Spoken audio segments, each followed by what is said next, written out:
Hello दोस्तों, नमस्कार। आपका हमारे यूट्यूब चैनल पर स्वागत है। आइए देखते हैं जनरल नॉलेज से संबंधित प्रैक्टिस सेट। अगर आपने हमारा चैनल सब्सक्राइब नहीं किया है तो प्लीज़ इसे सब्सक्राइब कर लें, क्योंकि हम डेली एक नया प्रैक्टिस सेट लेकर आते हैं। तो चलिए शुरू करते हैं। किस गुप्त राजा को विक्रमादित्य के नाम से भी जाना जाता है? ऑप्शन है समुद्रगुप्त, कुमारगुप्त, चंद्रगुप्त या प्रथम या चंद्रगुप्त द्वितीय। तो चंद्रगुप्त द्वितीय राजा को विक्रमादित्य के नाम से भी जाना जाता है। ऑप्शन डी आपका राइट आंसर हो जाएगा।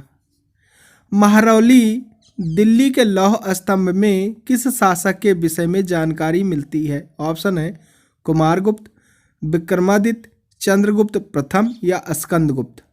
तो महरौली के लौह स्तंभ में विक्रमादित्य शासक के विषय में जानकारी मिलती है। ऑप्शन बी आपका राइट आंसर हो जाएगा।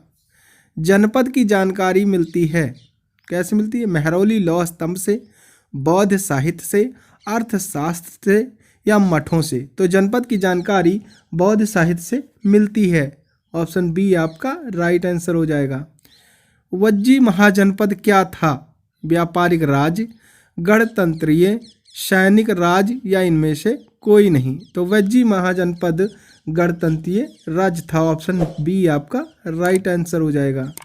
जनपद में जाति प्रथा किस पर आधारित थी? ऑप्शन है धर्म पर, जन्म पर, व्यवसाय पर, आय पर।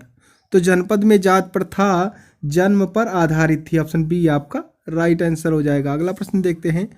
महाजनपद के गांव का प्रधान क्या कहलाता था? ऑप्शन है मुखिया, जिलाधिकारी, ग्राम प्रमुख, इनमें से कोई नहीं। तो महाजनपद के गांव का प्रधान ग्राम प्रमुख कहलाता था। ऑप्शन सी आपका राइट आंसर हो जाएगा। अगला प्रश्न देखते हैं।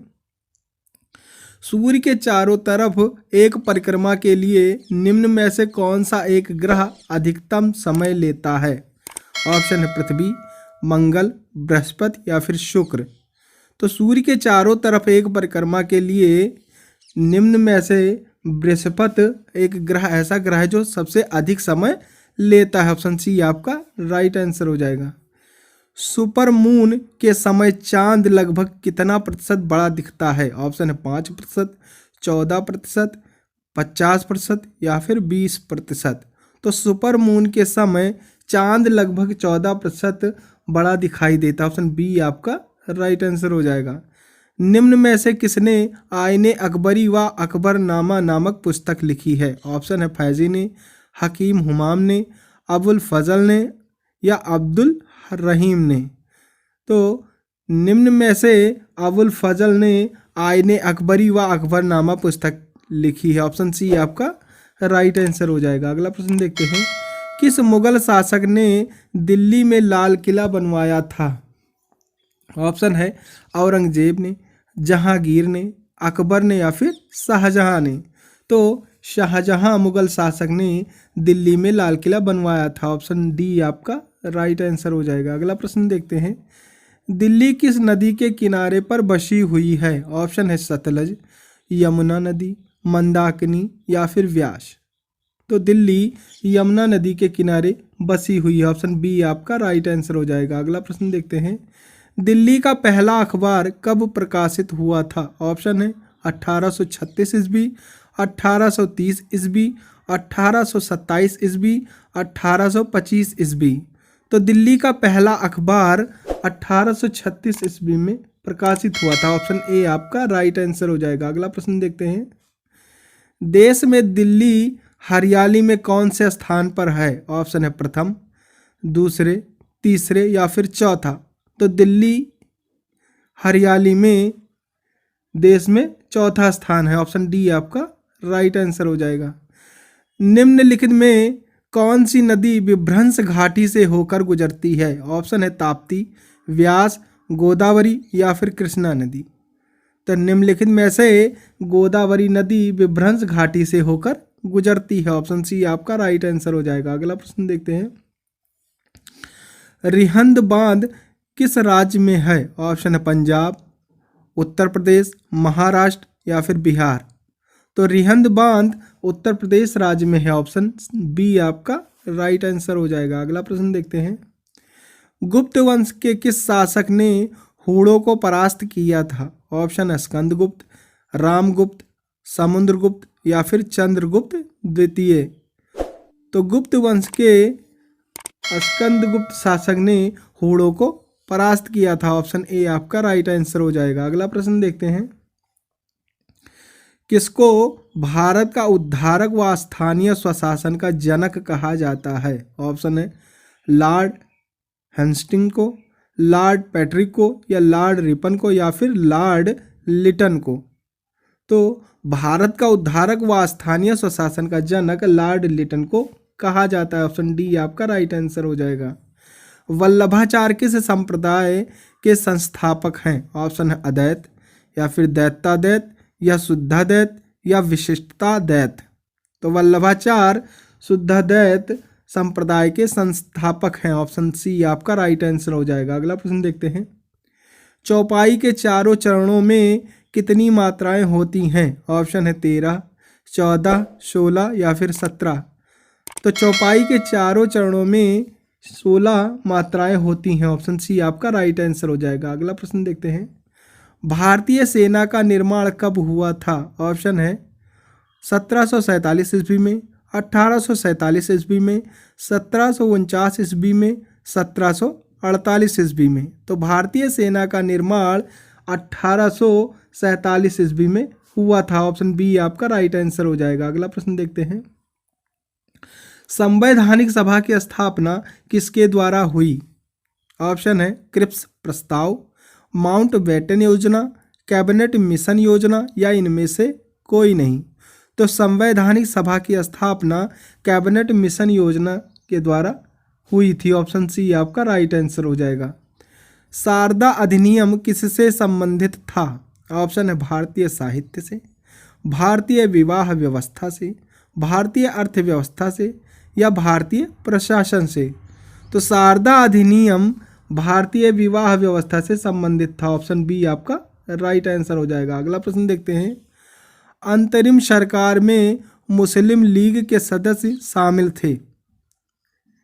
4, 5, 9 या फिर 7। तो अंतरिम सरकार में मुस्लिम लीग के 9 सदस्य शामिल थे। ऑप्शन सी आपका राइट आंसर हो जाएगा। अगला प्रश्न देखते हैं, ब्रिटिश शासन द्वारा भारत से धन निष्कासन के बारे में सर्वप्रथम किसने लिखा? ऑप्शन है तिलक ने, दादा भाई नौरोजी ने, रमेश चंद्र गुप्ता ने, अरविंद घोष ने।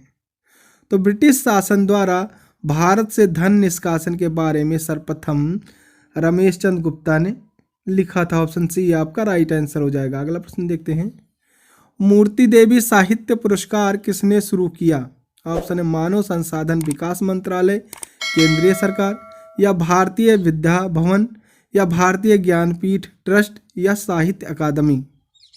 तो मूर्ति देवी साहित्य पुरस्कार भारतीय ज्ञानपीठ ट्रस्ट द्वारा शुरू किया गया। ऑप्शन सी आपका राइट आंसर हो जाएगा। अगला प्रश्न देखते हैं, इकबाल सम्मान यानी इकबाल सम्मान मध्य प्रदेश में किस क्षेत्र के लिए दिया जाता है? ऑप्शन है सांप्रदायिक सद्भावना, रचनात्मक उर्दू लेखन या शौर्य या फिर राष्ट्रीय एकता के लिए।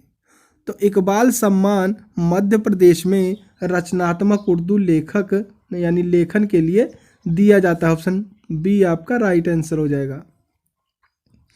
राष्ट्रीय आय निकालने के लिए एनएनपी में से निम्नलिखित में से किसको घटाया जाता है? ऑप्शन है पूंजी उपभोग छूट को या अप्रत्यक्ष कर को या इमदाद को या फिर ब्याज को। तो राष्ट्रीय आय निकालने के लिए एनएनपी में से अप्रत्यक्ष कर को घटाया जाता है। ऑप्शन बी आपका राइट आंसर हो जाएगा। वह स्थानीय शासक कौन था जिससे मई 1498 में कालीकट में पहुंचने पर वास्को डिगामा मिला था? ऑप्शन है सिराज, भगवान लाल, राजेंद्रन नायर या जामोरिन। तो वह स्थानीय शासक जामोरिन था जिससे मई 1498 में कालीकट में पहुंचने पर वास्को डिगामा मिला था। ऑप्शन डी आपका राइट आंसर हो जाएगा। भारत में ऐसा कौन सा पहला राज्य है जहां पंचायत राज प्रणाली लागू की गई थी? ऑप्शन है महाराष्ट्र, तमिलनाडु, आंध्र प्रदेश या फिर राजस्थान। तो भारत में राजस्थान वह पहला राज्य है जहां पर पंचायती राज लागू की गई थी। ऑप्शन डी आपका राइट आंसर हो जाएगा। निम्नलिखित में से किस शहर में मार्च 2013 में देश का सबसे पहला महिला डाकघर स्थापित किया गया है? ऑप्शन है बेंगलुरु, नई दिल्ली, चेन्नई या फिर मुंबई। तो नई दिल्ली में मार्च 2013 में देश का पहला महिला डाकघर स्थापित किया गया। ऑप्शन बी आपका राइट आंसर हो जाएगा। निम्नलिखित में से कौन सी भारत में सबसे पुरानी चट्टान है? ऑप्शन है शिवालिक, भारत गंगा का मैदानी क्षेत्र, हिमालय या फिर अरावली। तो निम्नलिखित में से शिवालिक भारत की में सबसे पुरानी चट्टान है। ऑप्शन ए आपका राइट आंसर हो जाएगा। वह जोत जो किसानों को कम से कम एक जीविका तो उपलब्ध कराती है क्या कहलाती है? ऑप्शन है अनुकूलतम जोत, जीविका जोत, आर्थिक जोत या फिर सीमांत जोत। तो वह जोत जो किसानों को कम से कम जीविका को उपलब्ध कराती है वह आर्थिक जोत कहलाती है। ऑप्शन सी आपका राइट आंसर हो जाएगा। अगला प्रश्न देखते हैं। महाभाष्य लिखा था, किसने लिखा था? मनु ने, बाण ने, गार्गी ने या फिर पतंजलि ने लिखा था। ऑप्शन डी आपका राइट आंसर हो जाएगा। अगला प्रश्न देखते हैं। बाबर की पुत्री का क्या नाम था? ऑप्शन है गुलबदन बेगम, रजिया बेगम, शायरा बेगम या फिर रुखसार बेगम। तो बाबर की पुत्री का नाम गुलबदन बेगम था। ऑप्शन ए आपका राइट आंसर हो जाएगा। औरंगजेब का मकबरा कहाँ स्थित है? आगरा, दिल्ली, औरंगाबाद या फिर कानपुर। तो औरंगजेब का मकबरा औरंगाबाद में स्थित है। ऑप्शन सी आपका राइट आंसर हो जाएगा। अगला प्रश्न देखते हैं। शाहजहां की बेगम मुमताज महल जिसकी याद में ताजमहल बनवाया गया था की मृत्यु कहाँ पर हुई थी? कानपुर, नागपुर, दिल्ली या बुरहानपुर। तो शाहजहां की बेगम मुमताज महल की मृत्यु बुरहानपुर में हुई थी। ऑप्शन डी आपका राइट आंसर हो जाएगा। अगला प्रश्न देखते हैं। किस बादशाह ने न्याय के लिए जंजीर लगवाया था? ऑप्शन है इब्राहिम लोदी, अकबर, जहांगीर या फिर बाबर।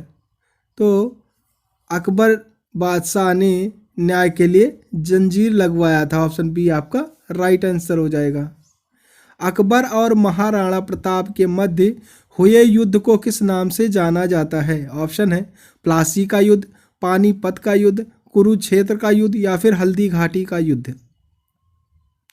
तो अकबर और महाराणा प्रताप के मध्य हुए युद्ध को हम हल्दी घाटी के युद्ध के नाम से जानते हैं। ऑप्शन डी आपका राइट आंसर हो जाएगा। अगला प्रश्न देखते हैं। पानीपत का दूसरा युद्ध किसके मध्य हुआ था? ऑप्शन है अकबर और महाराणा प्रताप के बीच, अकबर और हेमू के बीच, बाबर और महाराणा प्रताप के बीच या फिर बाबर और हेमू के बीच। तो पानीपत का दूसरा युद्ध अकबर और हेमू के मध्य हुआ था। ऑप्शन बी आपका राइट आंसर हो जाएगा। हुमायूं ने शेर शाह सूरी पर किस सन में विजय प्राप्त की थी? ऑप्शन है 1550, 1540 ईस्वी, 1650 या फिर 1450। तो हुमायूं ने शेर शाह सूरी पर 1540 ईस्वी में विजय प्राप्त की थी। ऑप्शन बी आपका राइट आंसर हो जाएगा। तो thanks for watching my video. अगर आपको हमारा ये वीडियो पसंद आया हो तो प्लीज़ इसे लाइक शेयर कमेंट जरूर करें और चैनल पर नए हैं तो सब्सक्राइब करना बिल्कुल ना भूलें। Thank you.